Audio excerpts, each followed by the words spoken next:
Hello student, welcome to university mentor by PS Chauhan.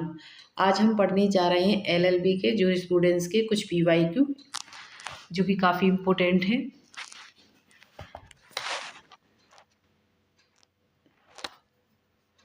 आइए, सबसे पहले तो आप मेरे चैनल को लाइक एंड सब्सक्राइब कर दीजिएगा। तो मैं CCSU एलएलबी प्रथम सेमेस्टर के न्यायशास्त्र जूरिस्प्रूडेंस की चौथी यूनिट है। ये विधिक अधिकार और कर्तव्य, लीगल राइट्स एंड ड्यूटीज़। यह यूनिट बहुत तकनीकी टेक्निकल है। विशेष रूप से होफील्ड का विश्लेषण और साल्मन की परिभाषा इस यूनिट की जान है। यदि आप यहाँ डायग्राम और टेबल का सही प्रयोग करते हैं तो आपको एग्जाम में पूरे अंक मिल सकते हैं। इसका ये फर्स्ट क्वेश्चन है। क्वेश्चन 1, विधिक अधिकार, लीगल राइट को परिभाषित कीजिए। साल्मन के अनुसार एक विधिक अधिकार के आवश्यक तत्व हैं। नंबर 1, परिचय। अधिकार का सामान्य अर्थ है कुछ करने की जायज मांग। विधिक अधिकार वह हित है, इंटरेस्ट है जिसे कानून द्वारा मान्यता दी गई है और संरक्षित किया गया है। यदि इसका उल्लंघन होता है तो कानून सजा देता है। हियरिंग कहते हैं कि अधिकार कानूनी रूप से संरक्षित हित है। और साल्मन की परिभाषा, साल्मन के अनुसार अधिकार एक ऐसा हित है जिसे विधि के नियम द्वारा मान्यता और सुरक्षा प्रदान की गई है। साल्मन ने अधिकार के 5 आवश्यक तत्व बताए हैं। विधिक आवश्यक अधिकार के तत्व 5 हैं जो कि इस प्रकार हैं। उदाहरण के साथ समझाते हैं आपको इसे। नंबर 1, धारणकर्ता, the person of inherence subject, वह व्यक्ति जिसके पास अधिकार है। यहाँ ए जैसे जिसे पैसे लेने का अधिकार है। अधिकार बिना मालिक के नहीं हो सकता। बाध्य व्यक्ति, the person of incidence subject of duty, वह व्यक्ति जिसके खिलाफ अधिकार का प्रयोग किया जाता है, जिसका कर्तव्य है कि यहाँ जैसे कि यहाँ बी जिसे पैसे देने हैं। नंबर 3, विषय वस्तु, द सब्जेक्ट मैटर कंटेंट, वह कार्य या लोभ है, ओमिशन, जो बाध्य व्यक्ति को करना है, जैसे पैसे चुकाना। अधिकार की वस्तु, द ऑब्जेक्ट ऑफ राइट, वह भौतिक या अभौतिक चीज जिस पर अधिकार है, जैसे घर या पैसा। नंबर 5, हक उपाधि, द टाइटल, वह घटना या दस्तावेज जिससे अधिकार उत्पन्न हुआ, जैसे बिक्री, विलेख, सेल, डीड। इससे यह निष्कर्ष निकलता है कि हर विधिक अधिकार में ये 5 तत्व मौजूद होते हैं। क्वेश्चन नंबर 2, अधिकारों के सिद्धांत, थ्योरीज ऑफ राइट की विवेचना कीजिए। इच्छा सिद्धांत, विल थ्योरी और हित सिद्धांत, इंटरेस्ट थ्योरी में क्या अंतर है? परिचय, अधिकार की प्रकृति को समझने के लिए 2 मुख्य सिद्धांत दिए गए हैं, इच्छा सिद्धांत और हित सिद्धांत। ये 2 हैं। आइए पहले इच्छा सिद्धांत को पढ़ते हैं। नंबर 1 पॉइंट, समर्थक can't, Hegel, human, Austin. Number 2, विचार अधिकार मानव की इच्छा शक्ति यानी विल पावर का प्रतीक है। अधिकार का मतलब है कि अपनी इच्छा को दूसरों पर थोपने की शक्ति। और आलोचना, पागल व्यक्ति या छोटे बच्चे की अपनी इच्छा नहीं होती तो क्या उनके पास अधिकार नहीं है? यह सिद्धांत यहाँ फेल हो जाता है। हित सिद्धांत, समर्थक इयरिंग, साल्मन, इसके समर्थक हैं इयरिंग और साल्मन। विचारक, कानून का उद्देश्य इच्छा पूरी करना नहीं बल्कि मानव के हितों, इंटरेस्ट की रक्षा करना है। अधिकार कानूनी रूपों से सुरक्षित हित है। यह सिद्धांत बच्चों और मानसिक रूप से अस्वस्थ लोगों के अधिकारों को भी व्याख्या करते हैं क्योंकि उनके भी हित होते हैं। इनमें दोनों में अंतर, हित सिद्धांत और इच्छा सिद्धांत में अंतर। इच्छा सिद्धांत शक्ति, पावर पर जोर देता है, जबकि हित सिद्धांत कल्याण, वेलफेयर पर जोर देता है। इससे यह निष्कर्ष निकलता है कि आधुनिक समय में दोनों का मिश्रण स्वीकार किया जाता है, लेकिन हित सिद्धांत इंटरेस्ट थ्योरी अधिक लोकप्रिय है। क्वेश्चन नंबर 3, होफील्ड के विधिक संबंधों के विश्लेषण को समझाइए। यह सबसे अधिक स्कोरिंग प्रश्न है, इसे ध्यान से पढ़ें। परिचय। वेस्ले होफील्ड ने कहा है कि अधिकार शब्द का प्रयोग बहुत ढीले ढाले ढंग से किया जाता है। उन्होंने कानूनी संबंधों को सटीक रूप से समझने के लिए एक तालिका यानी टेबल बनाई है। विधिक नंबर 2, विधिक संबंधों की तालिका। होफील्ड ने 8 अवधारणाएं दी, जिन्हें 4 में जोड़ों में बांटा है। नंबर 1 पॉइंट, विधिक सह संबंध, जूरल करेलेटिव्स। यह एक सिक्के के 2 पहलू हैं। यदि मेरे पास अधिकार है तो आप पर कर्तव्य है। अधिकार राइट, कर्तव्य ड्यूटी। विशेषाधिकार प्रिविलेज, लाइबर्टी। अधिकार रहिता नो राइट। शक्ति पावर, दायित्व लाइबिलिटी। उन्मुक्ति इम्यूनिटी, निर्योग्यता डिसेबिलिटी। नंबर 2 पॉइंट, विधिक विपरीत, जूरल अपोजिट्स। ये एक साथ नहीं हो सकते। अधिकार का उल्टा अधिकार रहितता है, शक्ति का उल्टा निर्योग्यता है। इसका उदाहरण है राइट ड्यूटी, मुझे आपसे पैसे लेने का अधिकार है, आपका पैसे देने का कर्तव्य है। प्रिविलेज नो राइट, मुझे अपनी जमीन पर चलने का अधिकार विशेषाधिकार है, मुझे रोकने का आपका कोई अधिकार नहीं है। इसका महत्व है, यह जजों का अधिकार और शक्ति के बीच का अंतर समझने में मदद करता है। क्वेश्चन नंबर 4, अधिकार और कर्तव्य राइट एंड ड्यूटी के बीच क्या संबंध है? क्या निरपेक्ष कर्तव्य एब्सोल्युटली ड्यूटीज होते हैं? ऑस्टिन के विचारों बताइए। आंसर। परिचय। क्या अधिकार और कर्तव्य एक दूसरे के बिना रह सकते हैं? सह संबंध का सिद्धांत सालमंड के अनुसार। Number 1 point, no right without duty, no duty without right. हर अधिकार के साथ एक कर्तव्य जुड़ा होता है। अगर मेरा अधिकार है कि मुझे न मारे, तो दूसरे का कर्तव्य है कि वो मुझे न मारे। ऑस्टिन का मत है कि निरपेक्ष कर्तव्य एब्सोल्यूट ड्यूटीज। ऑस्टिन इसमें असहमत थे। उन्होंने कहा कि मुझे कर्तव्य ऐसे होते हैं जिनके बदले में किसी का अधिकार नहीं होता, इन्हें निरपेक्ष कर्तव्य कहते हैं। ऑस्टिन के 4 निरपेक्ष कर्तव्य हैं। नंबर 1, स्वयं के प्रति कर्तव्य, आत्महत्या न करना। नंबर 2, अनिश्चित लोगों के प्रति कर्तव्य, यानी कि समाज के प्रति। नंबर 3, ईश्वर पशुओं के प्रति कर्तव्य, ईश्वर से अधिकार की मांग नहीं की जा सकती। नंबर 4, संप्रभु राजा के प्रति कर्तव्य, राजा के पास अधिकार है पर कर्तव्य नहीं। नंबर 4, सालमन द्वारा आलोचना की गई है। इसकी सालमन के द्वारा ये आलोचना की गई है।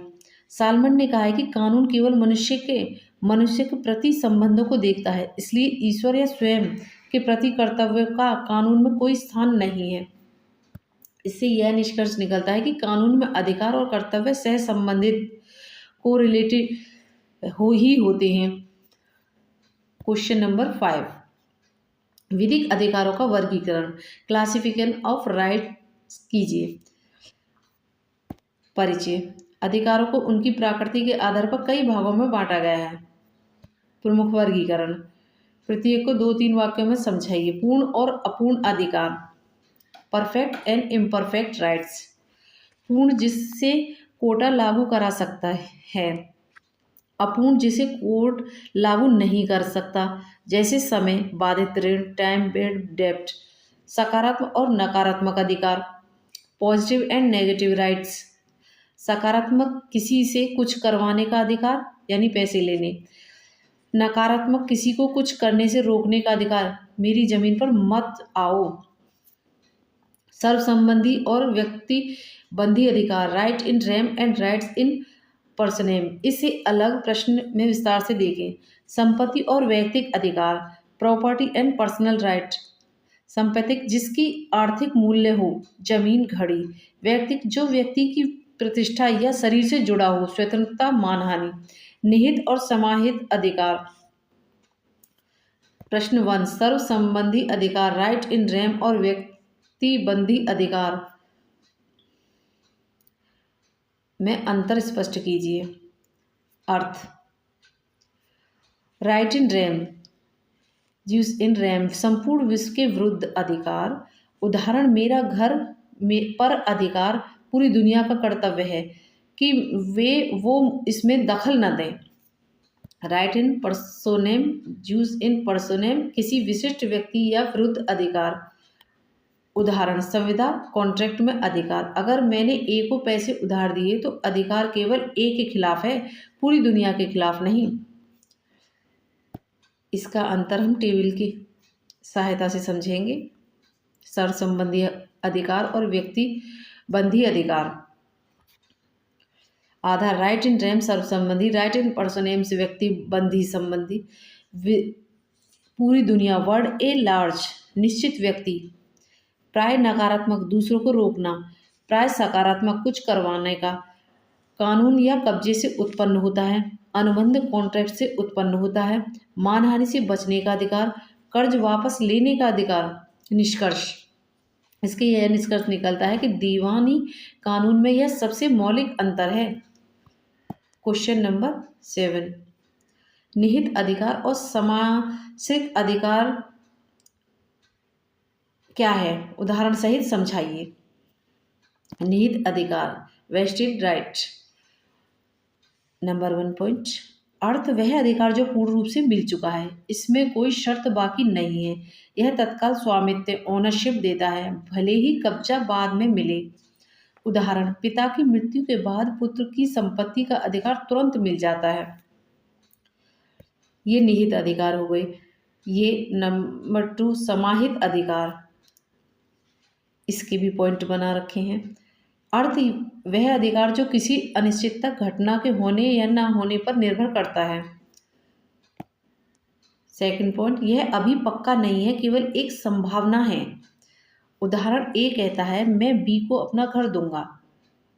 अगर बी मेरी बेटी से शादी करे, यहाँ बी का अधिकार तब तक समासित कॉन्टिजेंट है जब तक वह शादी नहीं कर लेता है। अंतर, निहित अधिकार हस्तांतरणीय होता है जबकि समासित अधिकार नहीं। क्वेश्चन नंबर 8, मौलिक अधिकार, फंडामेंटल राइट्स और विधिक अधिकार, लीगल राइट्स में क्या अंतर है।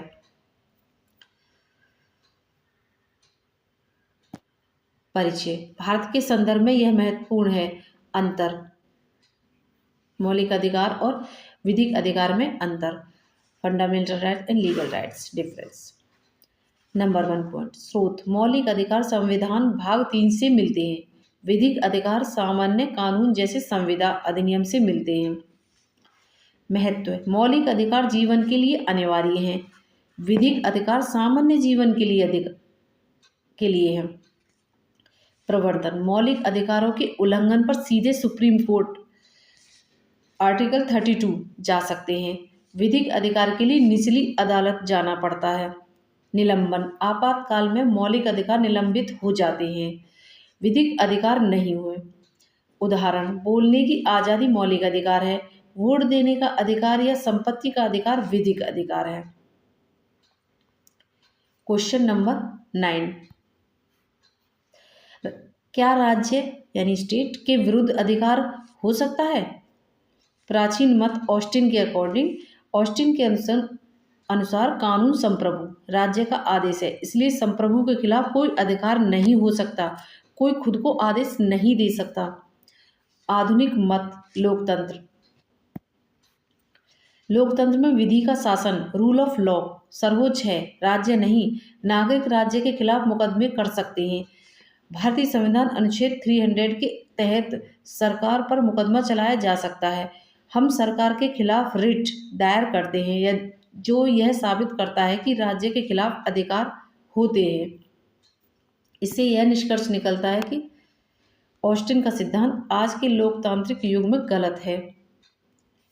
क्वेश्चन नंबर 10, अधिकार और कर्तव्य एक ही सिक्के के दो पहलू हैं, इस पर टिप्पणी करिए। व्याख्या। यह प्रश्न सालमंड के सहसंबंध कोरिलेशन सिद्धांत का दूसरा रूप है। जैसे पिता के बिना पुत्र नहीं हो सकता, वैसे ही कर्तव्य के बिना अधिकार नहीं हो सकता है। सामाजिक दृष्टिकोण। महात्मा गांधी ने कहा है कि अधिकारों का सच्चा स्रोत कर्तव्य का पालन है। यदि हर कोई अपने कर्तव्य जैसे ट्रैफिक नियम पालन करे तो सबके अधिकार, सड़क पर सुरक्षित चलने का अधिकार अपने आप सुरक्षित हो जाएंगे। कानूनी दृष्टिकोण। कोर्ट केवल अधिकार नहीं देखता, वह यह देखता है कि कर्तव्य किसने तोड़ा। यूनिट 4 के लिए रामबाण टिप्स। होफील्ड की टेबल प्रश्न 3 में दी गई है। टेबल को रट लें और परीक्षा में पेंसिल पेन से साफ साफ बनाएं। यह आपके सीधे 5-6 नंबर एक्स्ट्रा दिलाएगा। इसी तरह से सालमंड के 5 तत्व हैं। अधिकार के 5 तत्वों को याद करने के लिए कानूनी याद रखें। ए ने बी को घर बेचा।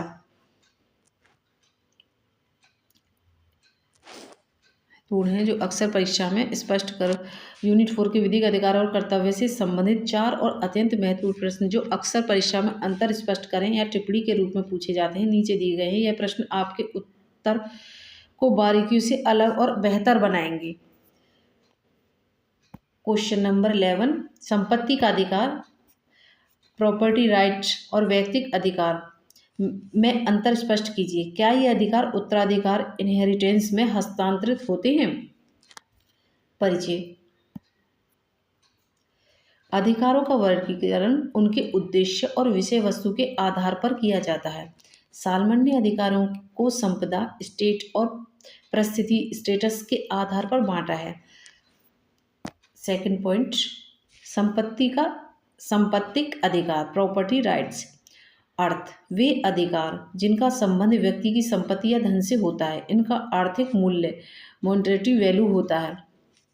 तत्व, ये व्यक्ति की संपदा, स्टेट का निर्माण करते हैं। उदाहरण, जमीन का स्वामित्व, किसी से कर्ज, डेब्ट वसूलने का अधिकार, पेटेंट या कॉपीराइट। व्यक्तिगत अधिकार, अर्थ, वे अधिकार जो व्यक्ति के शरीर, प्रतिष्ठा या उसकी स्थिति, स्टेटस से जुड़े होते हैं। सेकंड पॉइंट, इनका कोई आर्थिक मूल्य नहीं होता जब तक कि इनका उल्लंघन न हो। थर्ड पॉइंट, तत्व ये व्यक्ति की परिस्थिति, स्टेटस को और चरित्र का निर्माण करते। उदाहरण, जैसे कि जीवन का अधिकार, नंबर 1, स्वतंत्रता का अधिकार, नंबर 3, मानहानि के विरुद्ध अधिकार, पति पत्नी के अधिकार। अंतर जो कि हम टेबल के सहायता से समझेंगे। आधार, संपत्ति का अधिकार, व्यक्ति का अधिकार, इनमें डिफरेंस। धन की संपत्ति, मानव शरीर, प्रतिष्ठा, स्वतंत्रता, ये व्यक्तिगत अधिकार की संपत्ति। इसका आर्थिक मूल्य होता है। संपत्ति अधिकार में इसका आर्थिक मूल्य होता है। व्यक्तिगत अधिकार में इसका भावात्मक नैतिक मूल्य होता है। संपत्ति अधिकार में ये बेचे या दान दिए जा सकते हैं। व्यक्तिगत अधिकार में ये किसी और को नहीं दिए जा सकते। संपत्ति अधिकार में मृत्यु के बाद ये वारिसों को मिलते हैं और व्यक्तिगत अधिकार में मृत्यु के साथ ये समाप्त हो जाते हैं। आर्थिक संपत्ति के अधिकार में आर्थिक लाभ मिलते हैं और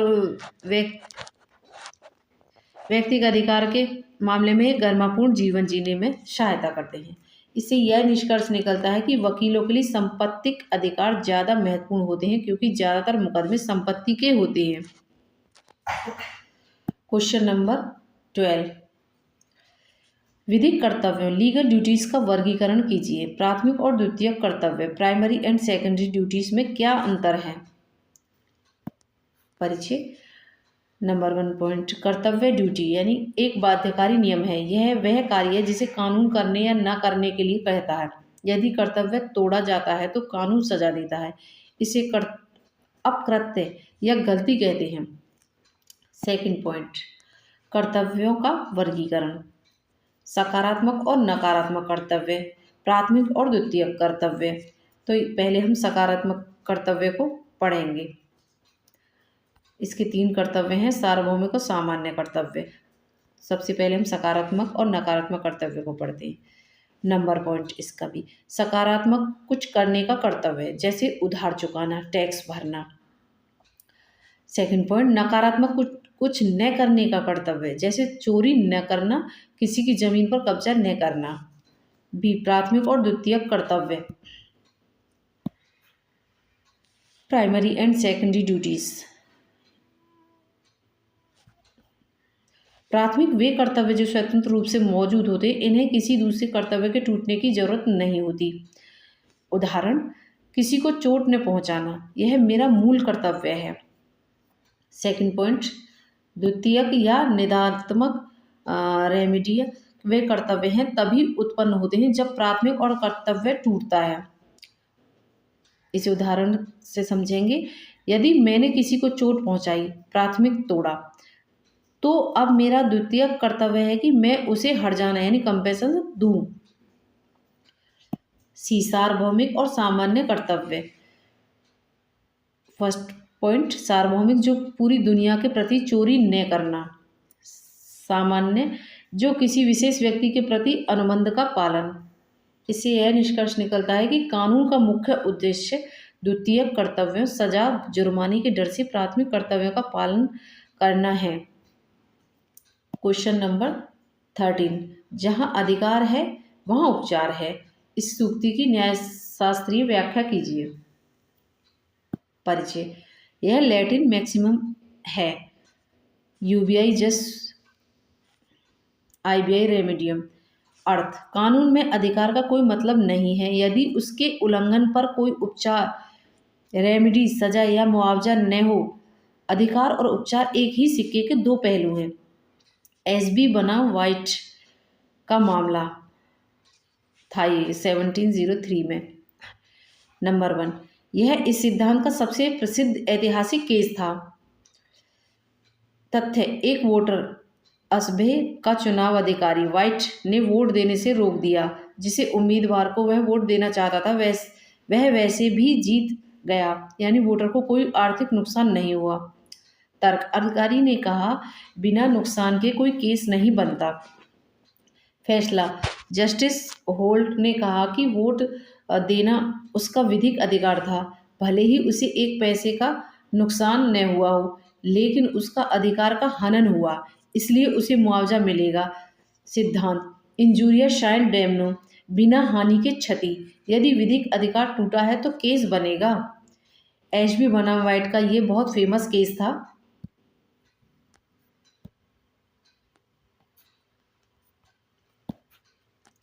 विधिक अधिकार की वास्तविकता, यदि कानून केवल कागज पर अधिकार दें, जैसे सबको शिक्षा का अधिकार, लेकिन स्कूल न होने पर कोर्ट जाने का रास्ता न दें, वह अधिकार शून्य है। भारतीय संविधान का अनुच्छेद 32 संवैधानिक उपचारों का अधिकार इसी सिद्धांत पर आधारित है। इससे यह निष्कर्ष निकलता है कि अधिकार खोखले शब्द नहीं है, वे परिवर्तनीय होने चाहिए। Question number 14, just and rem की अवधारणा क्या है? यह जस्ट एंड रेम से कैसे भिन्न है? परिचय, जस्ट एंड रेम एक लैटिन शब्द है जिसका अर्थ है वस्तु को पाने का अधिकार, राइट टू ए थिंग। अवधारणा, यह एक पूर्ण स्वामित्व, ओनरशिप नहीं है, बल्कि स्वामित्व पाने की शुरुआत है। उदाहरण, मैंने ए से उसका घर खरीदने का एग्रीमेंट किया और बयाना, एडवांस दे दिया। अभी घर मेरे नाम नहीं हुआ है, कब्जा ए के पास है, लेकिन अब मेरा उस घर पर एक विशेष अधिकार है कि ए उसे किसी और को न बेचे। यह अधिकार जस्ट एंड रेम है, घर पाने का अधिकार। यह रजिस्ट्री हो जाएगी तब यह जस्ट एंड रेम घर में अधिकार स्वामित्व बन जाएगा। जस्ट इन रेम से तुलना, डिफरेंस, जस्ट इन रेम वस्तु में अधिकार, पूर्ण स्वामित्व यह दुनिया के खिलाफ है।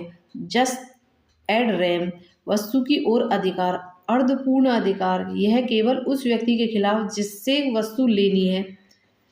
होफील्ड के अनुसार जस्ट एंड रेम वास्तव में एक व्यक्ति बंधी अधिकार है, राइट इन पर्सनम है, जो भविष्य में सर्वबंधी अधिकार राइट एंड रेम बन जाएगा। निष्कर्ष, इससे यह निष्कर्ष निकलता है कि यह संविदा कानून और संपत्ति कानून के बीच की कड़ी है। अगर आपके पास समय कम है तो इन 3 शब्दों को रट जगह जाएं, हर प्रश्न के उत्तर में फिट हो जाते हैं। करेक्टली टाइटल हक पर अधिकार। चलिए आज की क्लास यहीं पर समाप्त होती है। नेक्स्ट क्लास में मिलते हैं। आप चैनल को लाइक एंड सब्सक्राइब कर दीजिए और प्लीज़ क्लास को अंत तक